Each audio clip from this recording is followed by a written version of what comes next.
le Flash Info.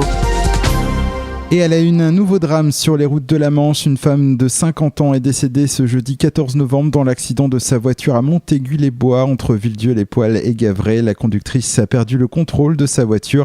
Les pompiers dépêchés sur place ont tenté de la réanimer en vain. Les Cherbourgeois vont pouvoir donner leur avis sur la future passerelle du port de commerce. L'enquête publique commence ce vendredi 15 novembre en mairie de Cherbourg et va durer un mois jusqu'au 17 décembre. Une passerelle qui s'inscrit dans le projet de réaménagement de la ZAC des Bassins et qui doit permettre de relier le quai de l'entrepôt et le quai Alexandre III entre le centre commercial des Éléis et le centre-ville. Plus de 2,2 millions d'euros seront consacrés à ce projet qui devrait voir le jour à l'automne.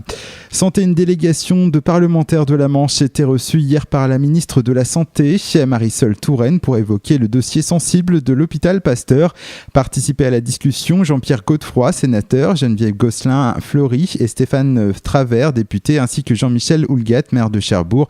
Ils ont demandé une intervention extérieure afin de rétablir un climat de confiance au sein de l'établissement et ont obtenu satisfaction. Le ministre indiquera très prochainement les modalités précises de cet accompagnement. Justice, un Cherbourgeois de 43 ans a été convoqué pour le 10 décembre prochain devant le tribunal correctionnel de Cherbourg pour avoir harcelé quotidiennement par téléphone de jour comme de nuit son ex-compagne pendant 6 mois.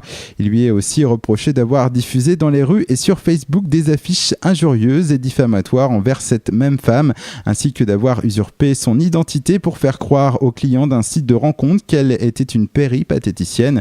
Interrogé par la police, l'homme a expliqué avoir agi en dépit après que son ex-compagne ait mis fin à leur relation. Et puis à Saint-Sauveur-le-Vicomte, hier, un important dispositif de gendarmerie a été mis en place tôt dans la matinée pour un forcené retranché chez lui. Ces faits font suite à un appel informant qu'un homme de 56 ans fermé dans son domicile se montrait menaçant envers sa femme et sa fille. Ce n'était heureusement qu'une fausse alerte.